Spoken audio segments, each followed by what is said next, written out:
All right.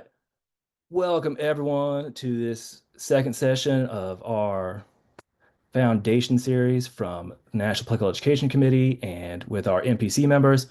I see that some folks are having some trouble with the link, so let me send that out again real quick, and then we will get kicked off. But while I'm doing that, if everyone wants to introduce themselves in the chat, name, pronouns, where you're from, and yeah, if you're at large, maybe you can connect with some other people in your area and start an organizing committee and work on up to a chapter. But welcome all. Yeah, my name's Guy Brown. I'm the chair of the National Political Education Committee.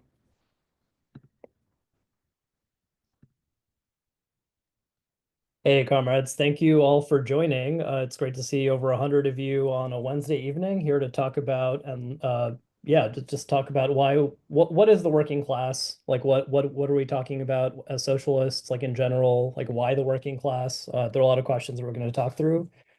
So yeah, great to see people joining from all over the country.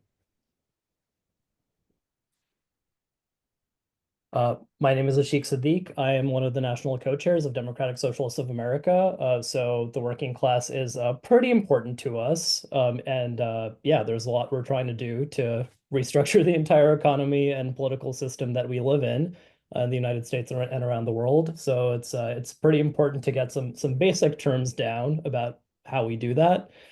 Um, so can we get started with some slides?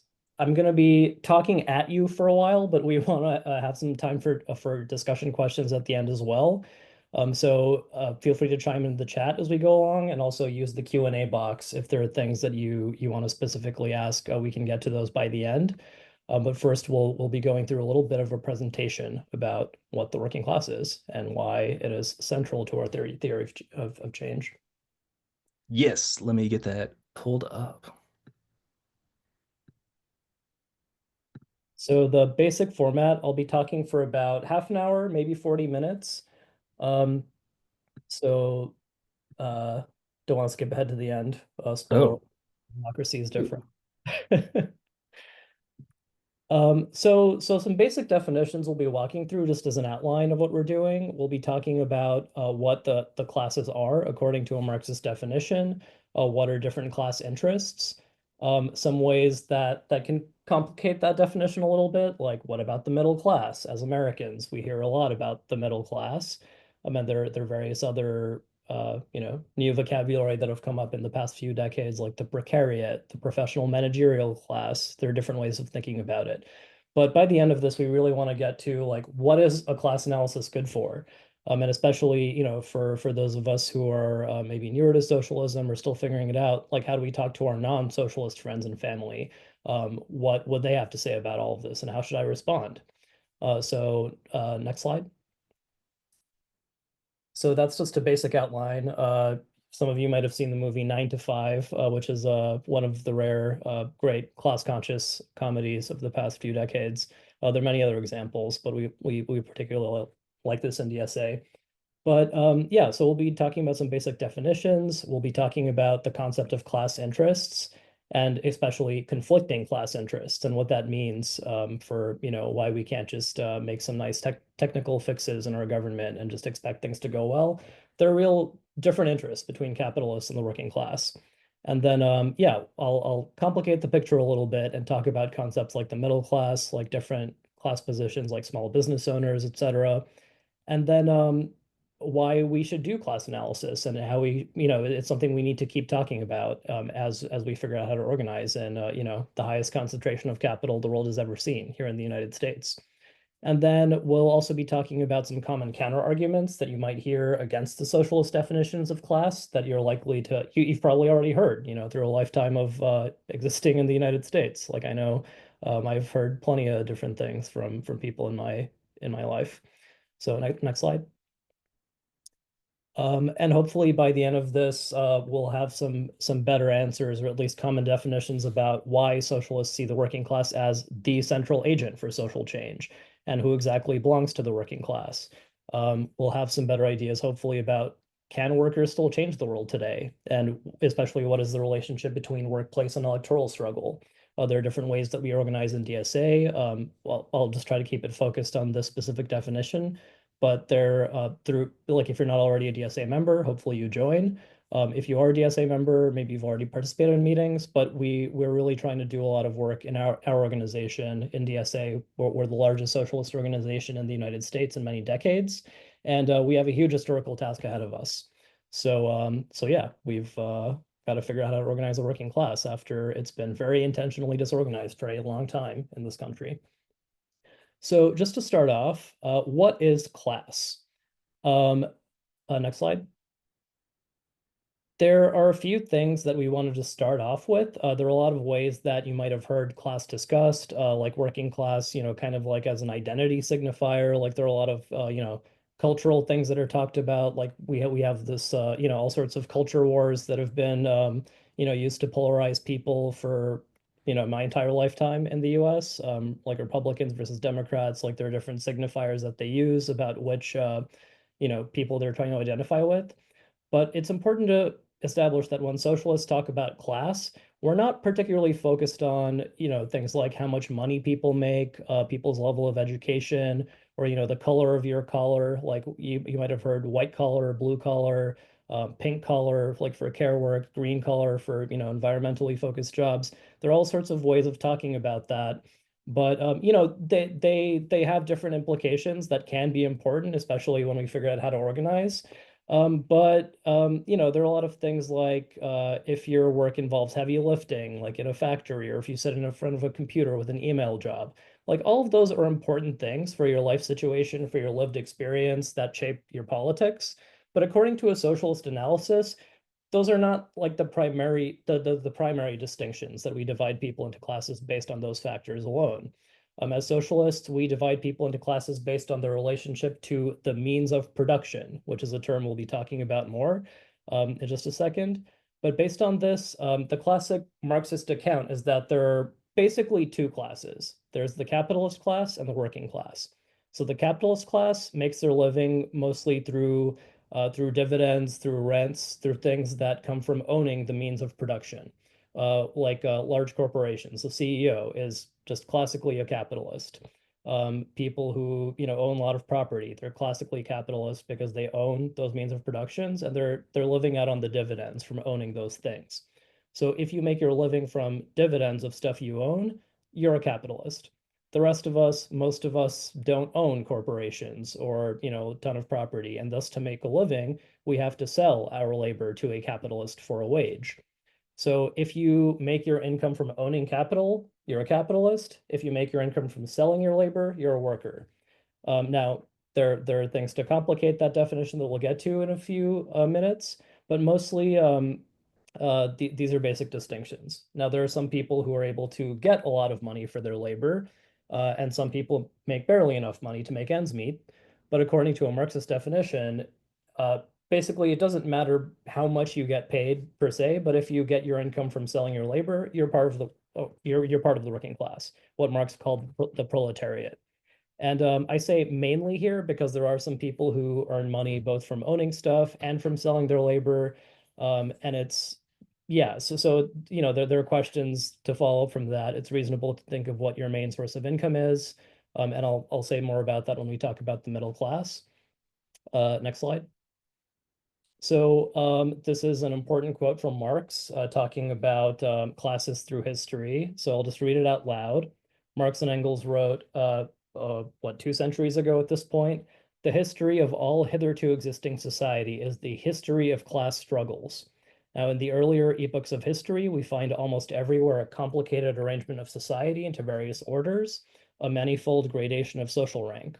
In ancient Rome, we have patricians, knights, plebeians, slaves. In the Middle Ages, feudal lords, vassals, guildmasters, journeymen, apprentices, serfs.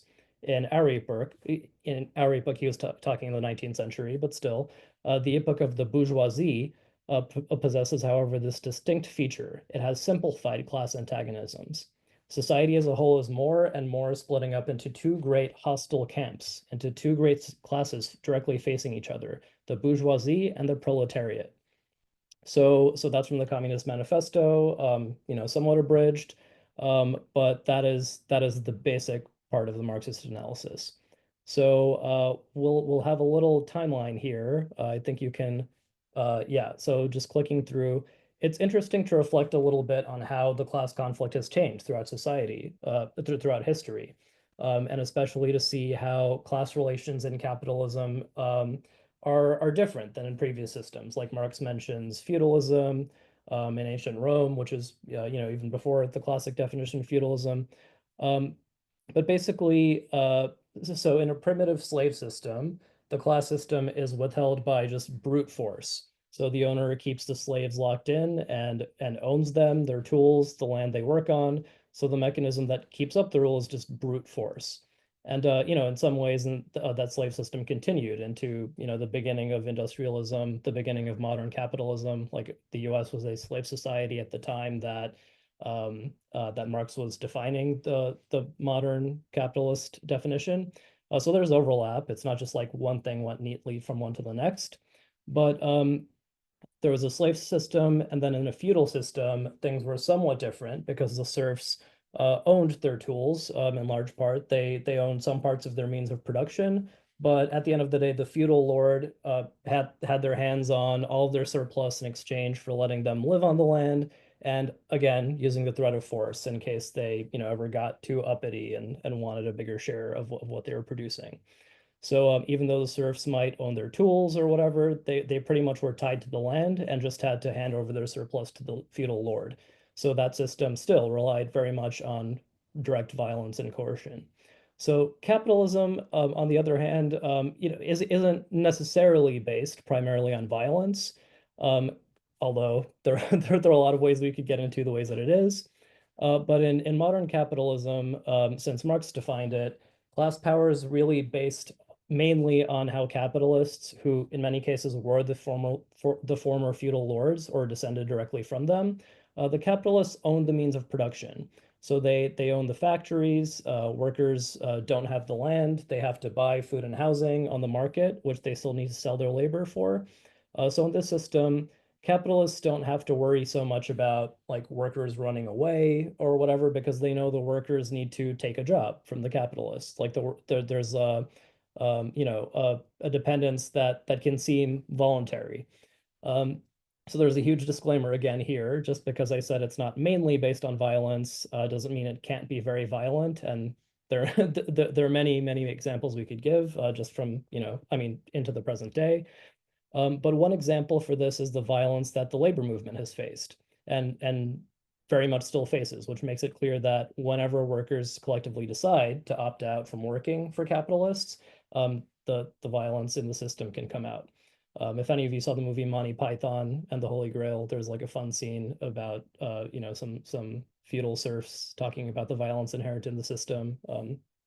There, there, that's a great moment. But yeah, we see many people working in slave-like conditions to this day. So there are echoes of the feudal system. The pre-capitalist systems like continue on to this day, and there's a lot of uneven spread throughout the world and in our own society in the U.S. Like migrant labor, for example, is particularly vulnerable to the mercy of employers today. So many people can argue legitimately that capitalism and feudalism are not as different as a simple slide like this or textbooks or political scientists might claim they are. But this is a basic progression.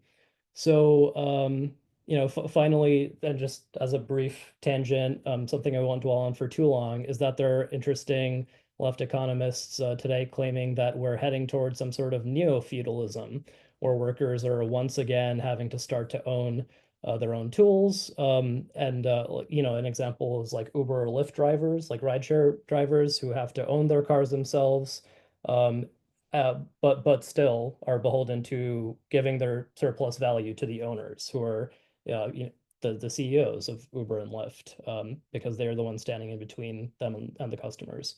So a larger and larger part of capitalist incomes are based on collecting interest rates on debt or dividends from patents, things that don't have much to do with producing anything directly, but just based on getting income the way that the feudal lords did. So there are a lot of ways we could keep making distinctions here, but that's getting far ahead of some basic definitions.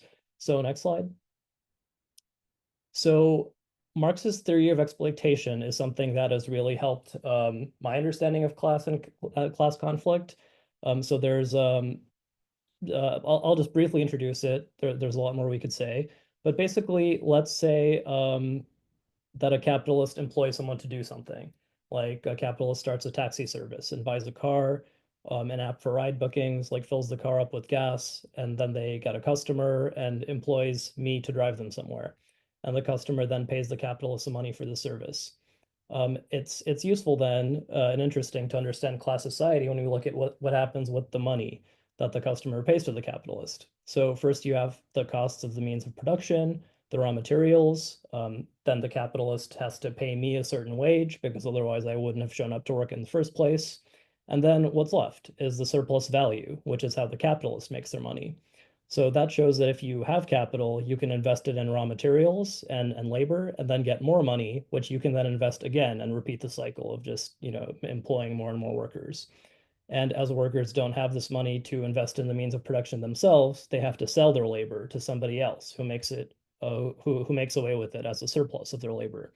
So this model kind of shows how white collar workers or middle class workers or other distinctions we would make are still working class according to this definition because their employer makes way more money than them based on that principle.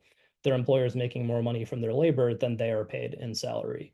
So that's the basic theory of exploitation that defines the labor theory of value. So next slide. So another important term here is thinking about the degree of exploitation, which is sort of like the ratio between what your employer makes from your labor and what you make from your job. So determining the degree of exploitation at an individual level doesn't make a whole lot of sense because there are a lot of other factors that go into creating value. Like to have a successful taxi company, you need roads, you need schools to make sure there's labor. You need a lot goes into what shapes the ability to profit that way. But that's one way to think about how different levels of workers are exploited in different ways. Next slide. And of course, one part of capitalist gains is taxes, which are used by the society, by the government for common goods. So a question that can be asked on a societal level is how much does the capitalist class in total exploit all of society? Like how much surplus do they get compared to what they put in? So that's a question we might be asking a lot more, right now with somebody like Elon Musk, basically running the government, attacking federal services. It's like a lot more things are out in the open than they were maybe even a year ago. But basically, there's a lot of social reproduction that happens, like a lot of unpaid work, often carried out by women, by people in the domestic sphere that aren't compensated by like an employer the way that a wage worker is. But there are all these things that shape how work happens and how profit can be made.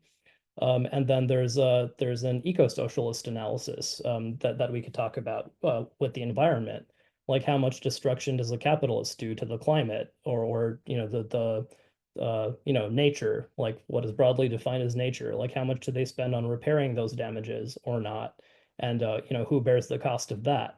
So there are a lot of ways that these definitions about social reproduction, about exploitation, can be updated to explain the different ways that capitalists exploit not just people, but also nature and the physical environment. Next slide. Okay, so that was some basic definitions. Now we're going to talk a bit more about class interests. So next slide. So based on some of those definitions, we can talk about what percentage of the money that comes in should go to capitalist profits and what should go to wages, direct or social wages. Marx also established that there's a conflict of interest between workers and capitalists, where workers want their share of the value to be larger, while capitalists are trying to shrink that part to a minimum so that they can exploit that for their own gain. So which class you belong to explains a lot about what your interests are. So for pretty much every change to a society, or at least every change to the political economy of a society, we can examine who benefits from that change and who loses out from it. So So some examples are owners want wages to be lower, workers want them to be higher. Owners want less workplace democracy, workers want more say over how their work happens. Owners want less job security so that they can, not have to worry about the workers' conditions, but workers obviously want more job security. They don't want to just be fired at will or not know, whether they'll be able to get that wage week to week or month to month. So this really goes beyond what happens in the workplace, but with all of society. There's all these, big factors like unemployment at the societal level. Capitalists want a large group of people who are desperate enough to take jobs with the worst wages and the worst work conditions possible, and for them to be so worried about getting fired that they don't speak up against the boss or start labor unions or, even talk to each other sometimes because they're afraid of being ratted out by a coworker. So next slide. So some of the other reasons for exploitation, like why workers can be exploited, um, one big reason is not owning the means of production. So in order to be able to have a roof over their head or food on the table, you need to be able to have a wage to be able to buy these things on a market. So you need a job. So that's a big incentive. If you need those basic conditions, you're less likely to, speak up against bad conditions. And then, in order to be able to pay as low wages as possible, capitalists are always attempting to do things like make the consequences of not having a job as dire as possible. So this is why they attack the welfare state, they attack public goods, they, talk about welfare queens or, people who are getting too much, too much unemployment benefits. They're always going after things like Social Security and Medicare. Um, because they want more precarity. They want workers to be more beholden to whatever they can get from their bosses. They want to increase the labor pool to have workers and even countries compete with each other. So this is where immigration is at the core a labor issue. It's about like what sectors of workers can be most easily exploited by the capitalists. They want people to compete for who can do the job for the lowest wage. And yeah, there are all these incentives for them to have structural unemployment. Like a full employment is not really in their interests, and they want the demand for workers to be higher. Um, so next slide. So this is a cute little cartoon based on the work of uh, writer thinker named Eric Olin Wright. So I'll just read out the comment or the comics. So he has these characters called the Shmoos, or talking about it. So the guy in the car, fancy car, is saying these miserable rats are in such desperate need that they'll work a good old-fashioned 16-hour day. And you're a bright boy. How did you find such a splendid spot to move to our factory? Statistics show that there's more undernourished people in Dogpatch than any place. Those are the kind I like to deal with. They're so grateful. Bless them. Next slide. Um, okay, this is using some old-timey English that I'm not going to try to read directly, but the worker is saying, but nobody. Uh, okay, I can't do this. I haven't actually read this out loud. I just looked at it. But I'm from the Ozarks if you want me to do oh, it. go for it. Please do. Thank you, guy. But nobody what's got schmooze has to work anymore, and anybody can have them for free. Schmooze does everything. Everything. Ho ho. I'm the capitalist. I'm from New York City, so that's fine. Although I'm from Brooklyn, I'm from an outer borough. Everything. Ho ho. I suppose they provide you with the necessities of life: milk, butter, eggs, meat. Stop laughing, you fool. Look, the shmoo must go. Next slide. It's either it or us. Thank heavens, its sinister influence hasn't spread yet. Uh, blast you, Wormley. Why are you stopping? Because I've quit. I snuck a brace of schmooze under my coat in Dogpatch. Now I've got a whole herd of them. I'll never have to take your guff anymore. P.U. Okay, nice. Thank you. I wasn't prepared for the role play, but appreciate the intervention. All right, so yeah, basically they go out to destroy the schmooze, and that shows like what class you belong to. Pretty much can be said to be based on if the schmooze are good or bad for you. Like, do you make your income from exploiting labor or having to sell your labor, and thus do you have to accept the worst terms and conditions or not? Okay, here's a little social reproduction slide. Next one.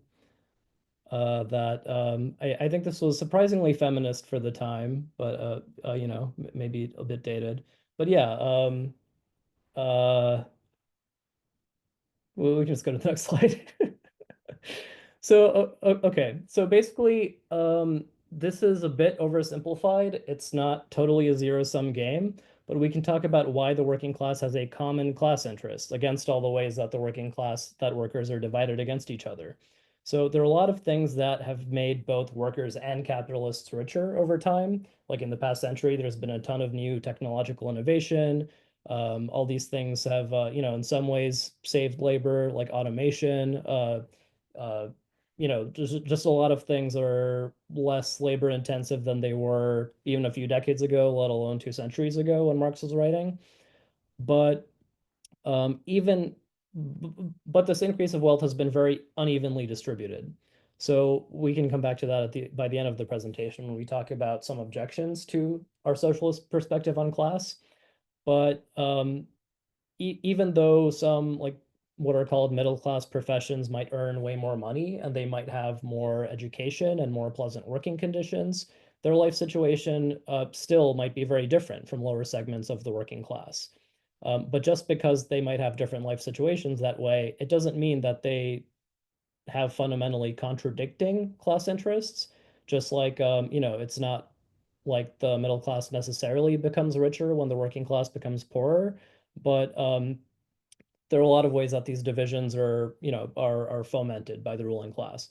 So there are all these ways that workers are, kind of forced or encouraged to compete with other workers. And this is something we need to understand as socialists because we want to create conditions where we can show solidarity, like across work conditions, across, different class stratas that are defined. And we need to understand how different sets of workers lose out. When they're pitted against each other versus figuring out conditions where they can both benefit across those differences and make gains versus the capitalist class. So we'll get into some examples of that shortly. Um, so uh, One reason why the working class has a common class interest, next slide, is that there is a precarious bargaining situation against capital. So not having each other's backs makes us all more precarious. So this is a fundamental principle in organizing a union at the workplace, is that as an individual, you might not have a lot of bargaining power. There might be a lot of risk to speaking out. But if you organize with more of your coworkers, or ideally all of them, then you can really figure out how to move things or shut them down to get what you want. So um, next slide. So workers want to make us as replaceable as possible. They want to keep people divided against each other. I think in this slide we have a movie cover. You might have seen the movie Parasite, which won an Oscar a few years ago. It's a very good like class conscious story about like present day like in a hyper capitalist society like South Korea, like how different layers of workers or precarious people are just really forced to think about their own primary interest against each other. Um, so, yeah, conditions where like 100 people are ready to come in and do my job for half my wage, that's not good for me. But if that is the case, then there's not a lot I can do except just hang on to my current position. The writer David Simon said, when something bad happens to someone below you in the hierarchy, like often you're next. So next slide. Okay, so that was various things about class interests. So now talking about some complications of those definitions, like talking about the middle class, which in my experience, like in DSA, I've been a member for 8 years now. Like a very common question that people come to us with is, well, what about the middle class? Like, don't we want to create better conditions for the middle class? Like, this is something that, the Democratic Party has had as a core self-definition for decades now. Like they want to expand opportunity and conditions for the middle class. So why is that different than the working class, or how is it presented as such? Um, so yeah, we need to have some good answers to this because, it's not enough just to answer like, well, Marx said there are only two classes. That doesn't really convince anyone who wasn't already convinced.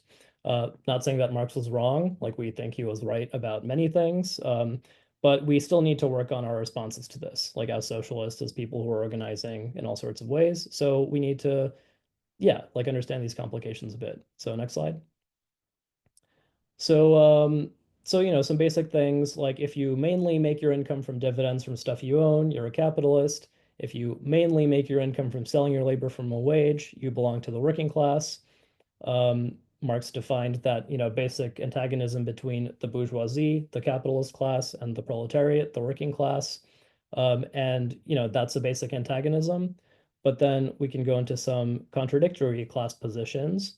There have been some attempts over time, especially over the past century, to complete to either compete with a Marxist analysis or just offer variations on it. So there's a whole range of people who consider themselves Marxists or not who talk about these different class definitions. So next slide. So Eric Olin Wright, for example, has talked about contradictory class positions, which are when things like, for example, somebody who might be defined as upper middle class according to the present discourse. Maybe they have a high enough salary to invest in stocks or property. So they make a lot more money from owning stuff, even if they're not the primary owners, the way that a classically defined capitalist would be.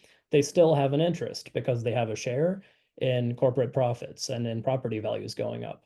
So at the same time, they have an interest in their own wages increasing. They still are directly invested in the capitalist profits. So yeah, there are ways that can complicate the definition. Then the writer Barbara Ehrenreich, who used to be, I think, a co-chair of DSA many years ago, who passed away somewhat recently, but shaped a lot of our organization's thinking. She's defined the professional managerial class, which is a layer of people who, who are also are not the capitalist property owners. They still are getting a wage, but because of their position, like being managers in a company or, in some way, sometimes like teachers, people in academia are defined according to this. There's a layer of people whose jobs kind of depend on, kind of managing the conditions for uh, different layers of workers. So they they're working for a salary, but they in some ways get to kind of share the loot, if you will. So there might be some class interest baked into how they think about their position in society and how things should happen politically. And then there's small business owners who have also been classically defined as the petty bourgeoisie. So so these are people who they might have a small number of workers in their workplace, not big enough to have a labor union or something, but they have an incentive still in the conditions of employment for their workers being maybe more dependent or more unstable in some ways. They would prefer not to, for example, pay for health insurance in the present economy in the United States. So there are all these things that can shape the interests people have that are in some ways in opposition to the working class. Like they might want in some ways lower wages, they might want low unemployment benefits, but maybe that could change if a welfare state was providing certain kinds of things, like Medicare for all, for example. If the government were providing that instead of requiring employers to pay for that, then a small business owner, for example, a member of the petty bourgeoisie, might find that in their interest.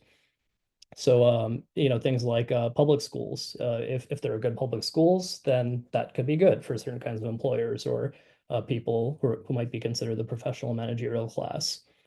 So these are things that can shape conflicting class interests in different directions. So next slide. So, so yeah, these are things that can add more to the contradictory class positions. Owners want to make workers as precarious as possible to make the consequences of not having a job as dire as possible. Owners want less of a welfare state and public goods. Workers want more. And there are different layers of people who, in between who might benefit more or less from either position. So if you have come to a position within the working class where you're more difficult to replace, You might be less affected, but not totally unaffected. But it's more about what happens below you. So like unemployment for the working class in general might not be as problematic for you, but only unemployment within the group with your particular skills affects you. But yeah, in general, capitalist success in replacing workers, in making workers easy to replace, has varied in success between different professions based on other political conditions. Next slide. Yeah, so basically, um, just the idea that in different levels of the working class, if something bad happens to someone below you in the hierarchy, you might be next. That's a reason to think about organizing across differences in different class strata. The middle class often generates a lot more for their employers than they take away themselves. They're also exploited. So in conditions when, next slide, when a rising tide is lifting all boats, that's different than when big cuts are being made at the level of the federal government, or there's a recession or something. Um, and yeah, at the end of the day, like even highly paid workers have a better chance of winning their demands if the working class is united.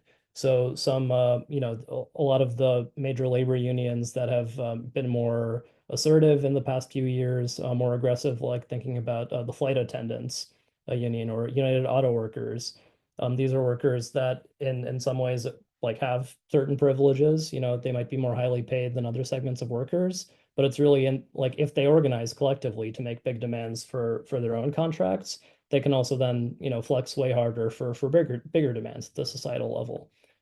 So thinking about like United Auto Workers, for example, like just in the past 2 years, they won big contract fights against the big three automakers, and then in the next year, they were able to make even bigger demands, like beyond their own workplaces, for solidarity with Palestine, to call for an arms embargo against Israel, for example, like making internationalist demands, calling for a 32-hour work week, not just for themselves, but as government policy. Like these are things that become possible when workers organize in their own interests and then expanding their interests to include, the communities that they're part of, the society that they're part of. So yeah, there's this idea of bargaining for the common good that we talk about in DSA. Like we want to expand the realms of solidarity beyond our own workplace. So next slide. So I'm going to talk a little bit about the ways that capitalists have sowed division between workers. Um, you see on screen, this is Margaret Thatcher, who we hate as socialists. She represented the rise and like consolidation of this like neoliberal economic model, this like new rise of like conservative economics.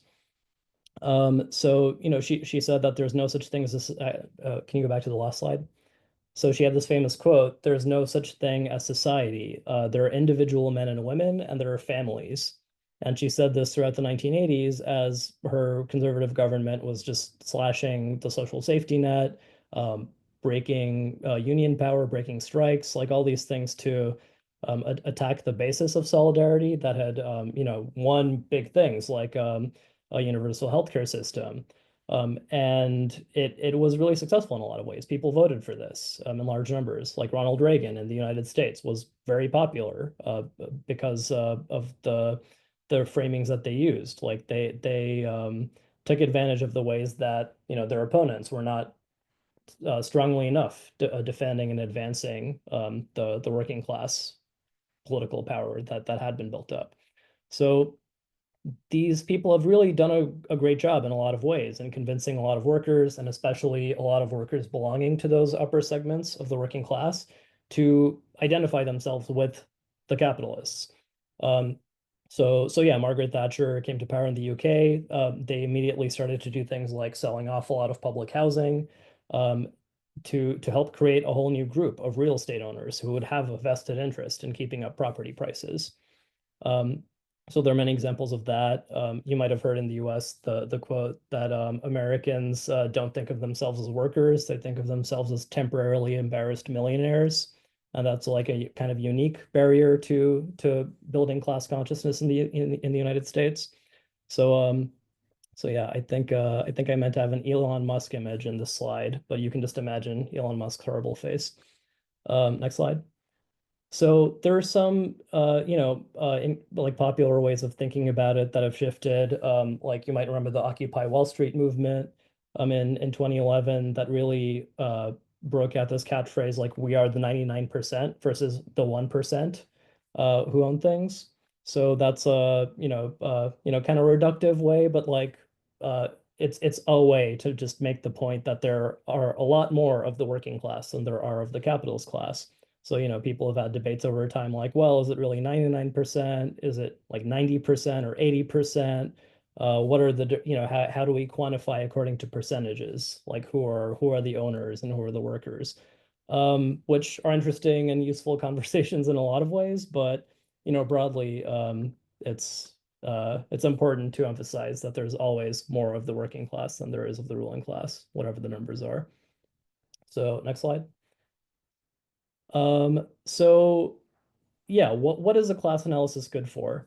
Um, I've heard people say that, in talking about what class you belong to is often a good excuse to, talk about yourself and your habits and things like how many books you had in your house when you were growing up, or like what kind of school you went to. Um, and that could be interesting in a lot of ways, but let's look at why it's useful beyond that. So there's a very basic Marx quote, next slide, that the philosophers have only interpreted the world in various ways. The point, however, is to change it. So that is a pretty basic reason why we think class analysis is important. We want to describe society and how it works, but way more importantly, we want to change it. We want to change those conditions because they're pretty terrible conditions. They have been for, most of human existence. And if we understand this, we can figure out who we can get on our side, what alliances we can build, having a better sense of who might be more or less willing to work with you on shared goals. And it's also useful for socialists to understand that it's not like a moral thing primarily about a class analysis being like right or wrong. It's just more or less useful.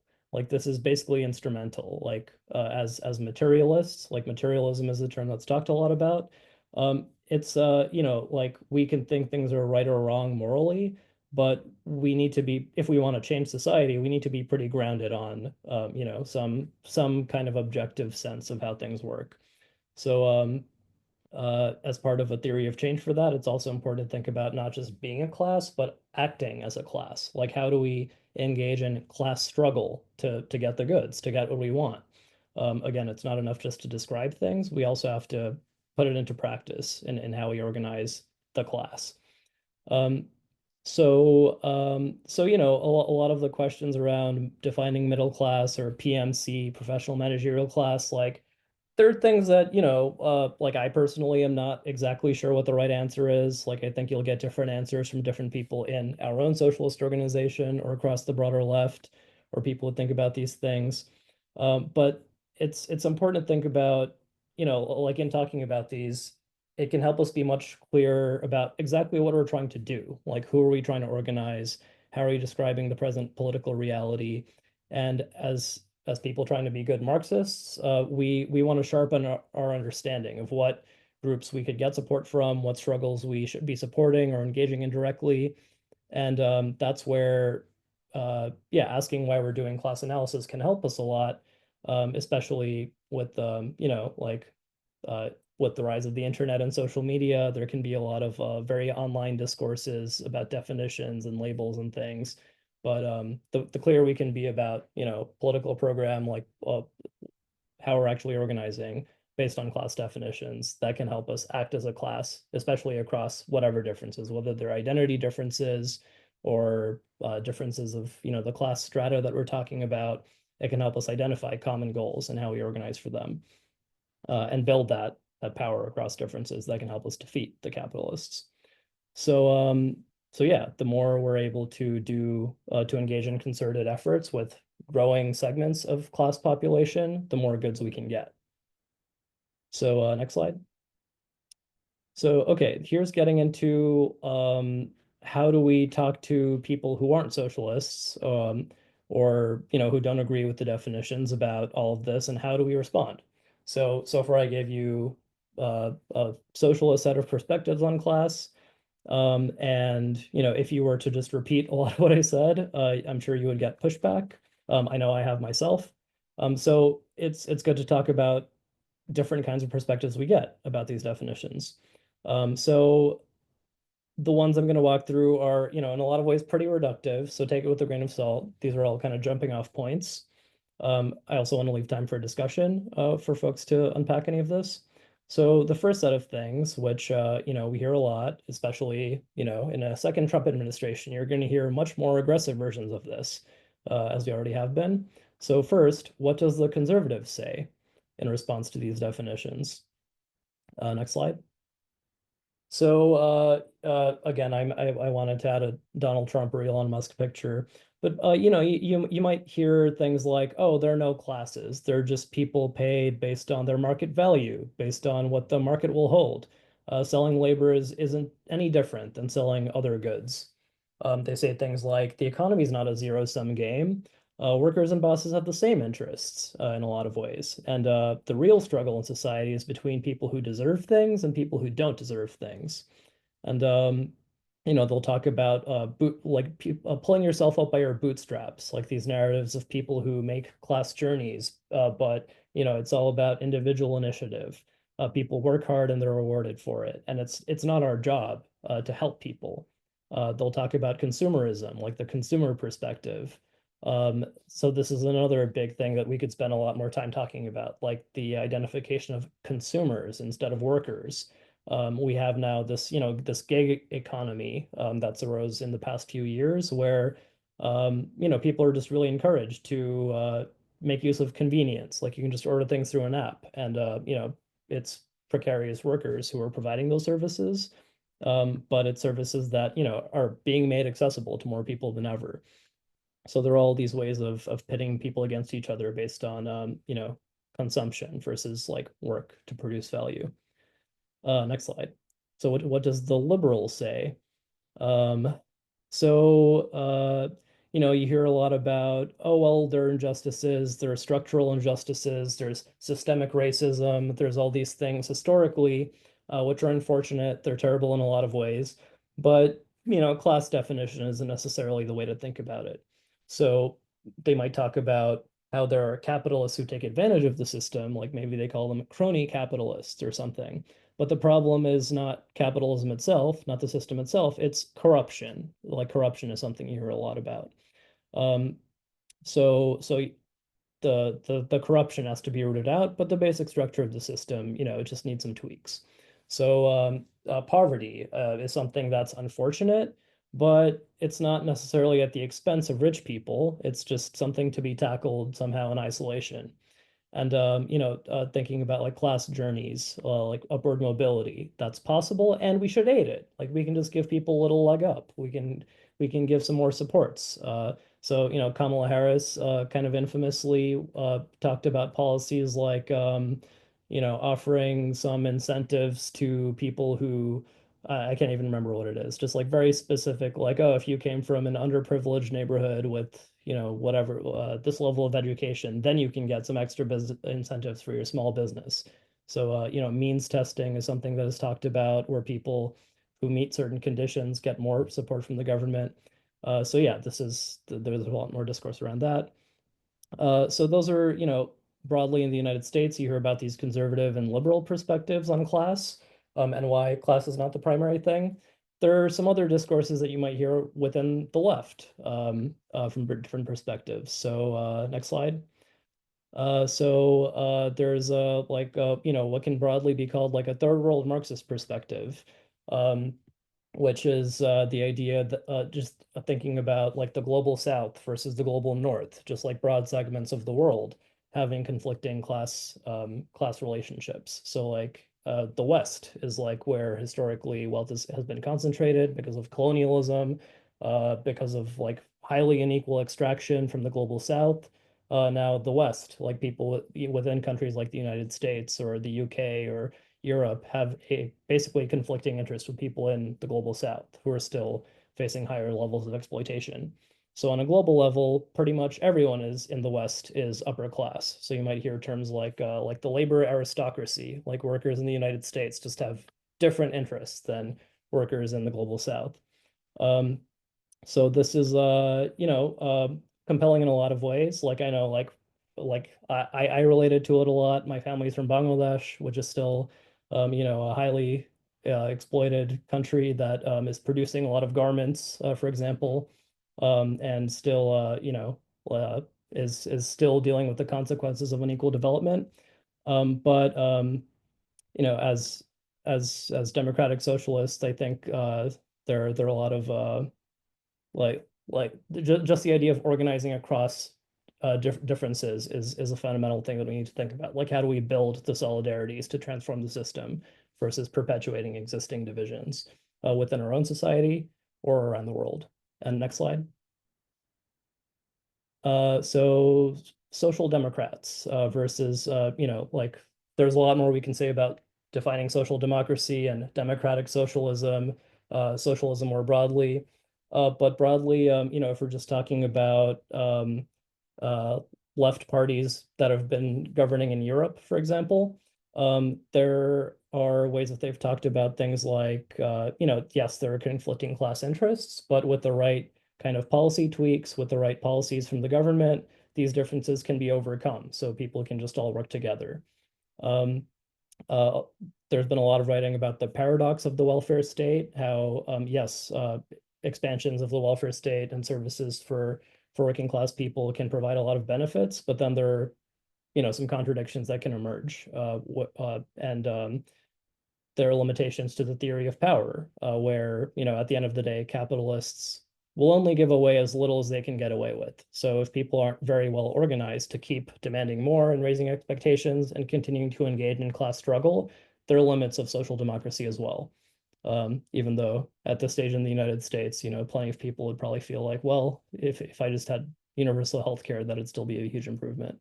So anyway, these are all things that we are like discourses we hear about that we engage with as socialists who are trying to figure out how to organize in the 21st century.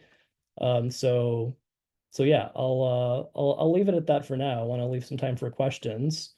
Um, but that's just very broad strokes why we talk about the working class and organizing it. I wish I had some more time to give examples of like some of the, like working class power across differences. I mentioned the UAW, for example, United Auto Workers. Like to me, that's one of the like, especially them coming out for Palestine in the past year and to call for limiting arms to Israel, like from the government. That to me is just a huge advancement in working class power in the United States in solidarity with people who are oppressed by, present day imperialism. So I think there are many more examples we could give of that, of like, what is our theory of change as DSA? Like, how do we organize different parts of the working class? Um, but yeah, we're all figuring it out. Like there are a lot of reasons we haven't won socialism yet, but we can get better and better at how we learn from past and current lessons. So yeah, wanna open it up to Q&A. I think feel free to drop questions in the question and answer box. I think we have some time. I'm not sure how much. Yeah, let's like 10, 12 minutes. We can answer a few. So I guess the first one from Jeffrey, does living off investment in retirement make me a capitalist? Oh, that's a good question.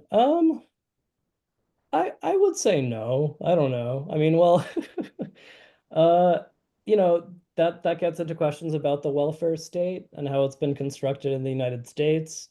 Um, just the whole retirement system is something that plenty of Marxists, I think, have written a lot about, but um, I think that's related to questions around like, does owning a house make me a capitalist? Does uh,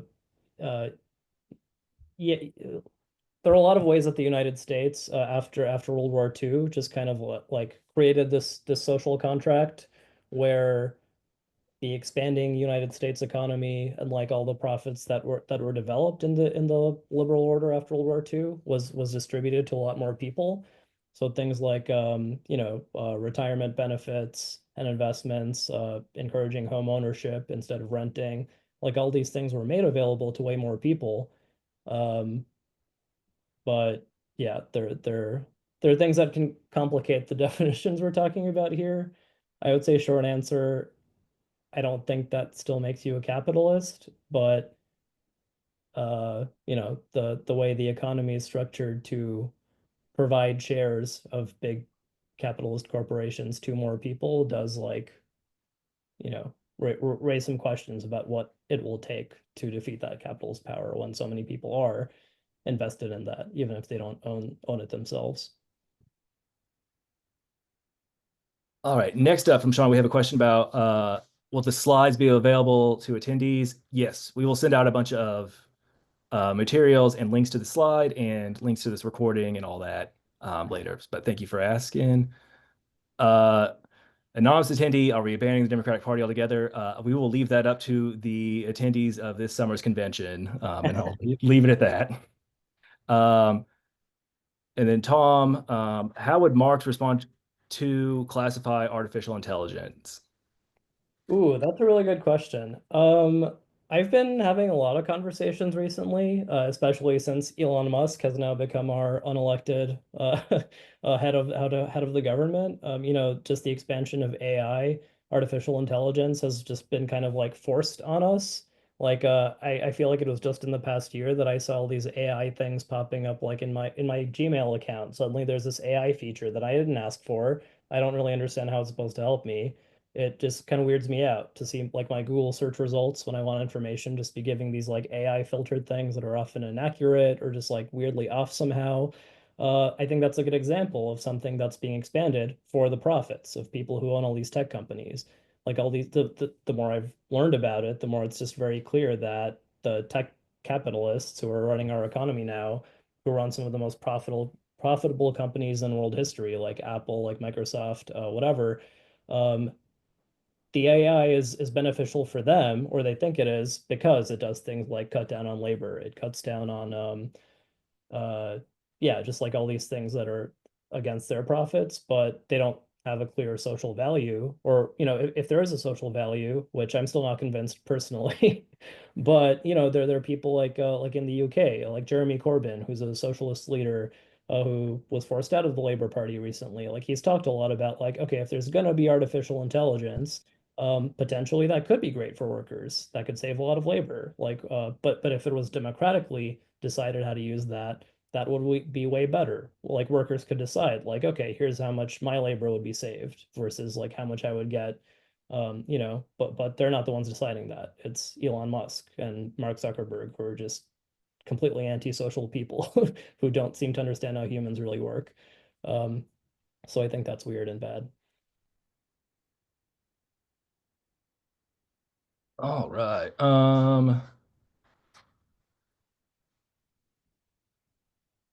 From Jason, what are some immediate steps we can take to aid the fight against fascism? That is a very good organizing question. I think I won't spend too much time answering it now, but I would point to we're actually having a mass call next week, next Wednesday. I can find the link in a minute, but we'll be talking about specifically how we're organizing against the Trump administration.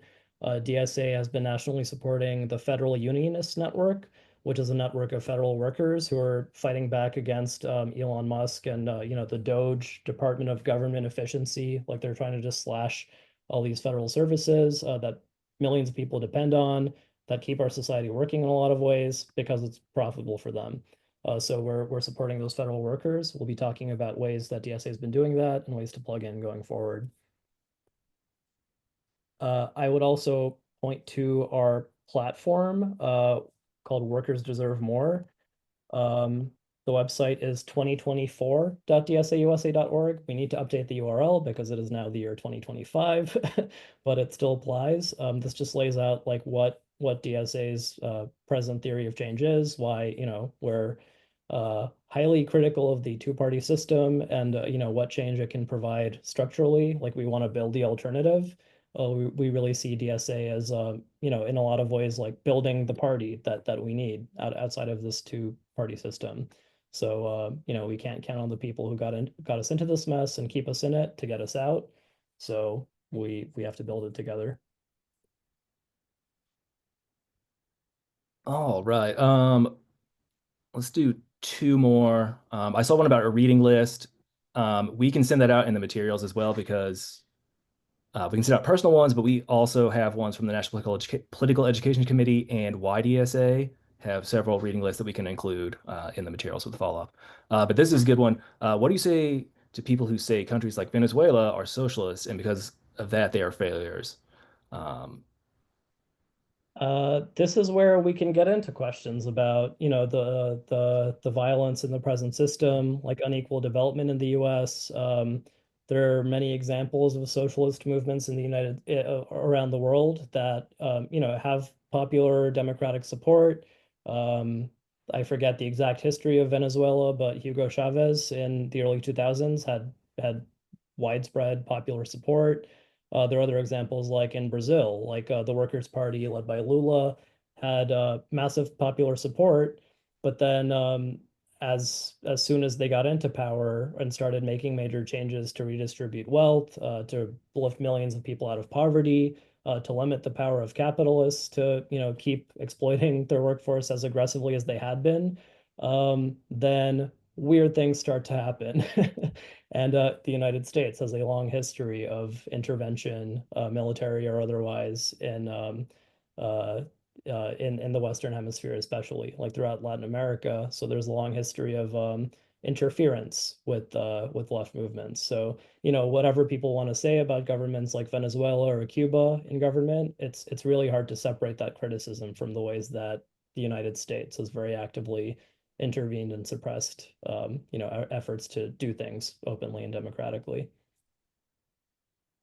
yeah, and this came up in one of our other calls a few weeks ago. And I would just say, echoing back to one of those really early slides about the transition from the different economies, capitalism came about in different stages and it was a process, and socialism is also going to be a process, and things are going to not work because there's violence in the system, but also it's a time when people can kind of take their future into their own hands and you know be the protagonist of the proletariat. um and we got one. Is it worth socialist time to differentiate the shrinking middle class, or should we just include the middle class in our working class analysis? That's a good question. And I think, in some left discourses, I think the jury is out kind of on like how useful the term middle class is or not. Like it is so deeply embedded in American thinking and American politics. And a lot of people still don't identify with the term working class. Like they don't think of themselves as workers. So that kind of puts the burden on us to help people understand or identify with like what would be good for you as workers versus like, this vague idea of being in the middle of like rich people and poor people. Um, I personally think there are a lot of problems that make the concept of the middle class pretty unsustainable at this point. Like I think just the conditions that allowed middle class lifestyle growth in the United States throughout the 20th century like don't really exist anymore.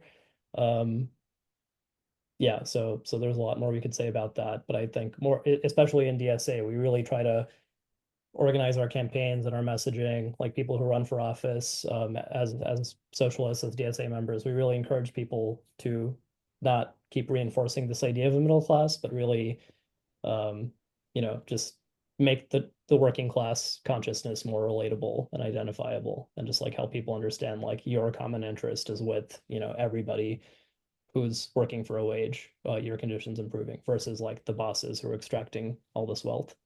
And I feel like somebody like Elon Musk and Donald Trump, like running the government now, make it in a lot of ways easier than ever to identify that these are the people standing in the way of your life being better. All right, I think we're about 10 after, so let's do one last one, but we'll try to make this a little more how to get involved. I see one about someone having trouble getting in touch with their local chapter, but I think maybe more broadly, yeah. What are way if we're having trouble getting in touch with the local chapter, or we're trying to form an OC, or maybe we're just an at-large member? yeah, how can we get involved and like get plugged into chapter work, get plugged into national work, and do DSA things? That's a great question. So we have resources on our website. Check out our Get Involved page on DSA. First of all, if you're not already a DSA member, a bunch of you might have seen this just online, or maybe you're on the mailing list and not a DSA member yet. Uh, Become a member. If you just get on our list, all it takes is just paying dues. We're a dues-based organization, and that is part of what builds our power. Like we're not just volunteers trying to do what we can on our own time. We also ask people to contribute from each according to their ability and according to their means. So even though most of our members are paying just a little bit of money a month, that really adds up to a lot that we can decide what to do with. Like the capitalists are always going to have way more money than we do, but we have people power and we can decide how to pull our resources to punch way above our weight. With organizing campaigns, we have campaigns all across the country. We have electoral campaigns. We've elected hundreds of open socialists around the country to champion what we want as an alternative to the Democrat or Republican Party.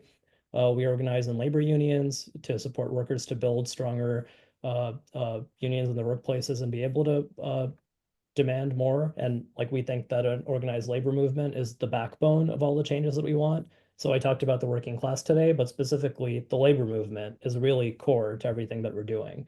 Like the unions are just repeatedly proven to be the best vehicle of working class power in the United States or anywhere. So we really want to build that. Um, there are other ways like social movement organizing, tenant unions, community organizing, things that we try to support chapters to do. We have national priority campaigns to support chapters doing work on eco-socialism, to fight for local versions of a Green New Deal, like for public power, public transit, green public spaces, social housing. We have a housing commission that's helping people organize as tenants against their landlords. And we are also building up capacity to organize around trans rights and bodily autonomy when trans people are being specifically scapegoated by this government. And our international committee is doing a ton, especially for the past year around Cuba solidarity and Palestine solidarity and migrant solidarity. Like immigrants obviously are being scapegoated as a vulnerable sector of the working class. And we want to do everything we can for toward a society with no borders. So yeah, those are all mid to long term things we're working on. Um, and the call that I mentioned, if you're interested in more about how we're organizing this moment, I'm just dropping a link in the chat. So this is going to feature our work on federal workers, on trans rights and migrant solidarity. So check out more about how we are putting our theory into practice. All right. Thank you. Yeah, and I can just give a quick pitch. Yeah, a lot of the national committees, we're a national political education committee, always looking for volunteers, and our membership application is open for next term right now. So I'll include that in the material email we sent out as well. But I know all the other committees, working groups, commissions, all that, always want folks to volunteer and help out. So that's another way to get plugged in. Also, just thank you to our NPC co-chair Ashik for guiding us through this tonight. We have the third and final foundation session next Wednesday, where we're going to talk about what is socialism. I think we'll probably do this again, but all these will be recorded and be up on the National DSA YouTube channel. They'll have their own little section, I don't know, whatever it's called on YouTube. But yeah, so thank you all for that, and we'll see you all next week. Also, thank you to everyone that was on the discussion board, helping folks get the link tonight. I wasn't getting any updates for that, so thank you all. And then lastly, yeah, if you're not aware, Schmooze are from the little Abner comic, which you may know best for bringing us the Sadie Hawkins dance. Yes, thank you for that further explanation. I live next to Dog Patch, USA, which was the proto Dollywood, Silver Dollar City. Oh, nice. But all right. Yeah. Oh, sorry. No, well, yeah, thank you, Guy, and NPEC, our National Political Education Committee, for organizing this and many other great sessions. Also, check out the website. You can just Google Political Education DSA and find it. There's a lot of great resources that help explain a lot of things that can be hard to figure out on your own. Oh yeah, I'm from the Missouri Ozarks, Shauna. So all right, well, I'll pause it before that gets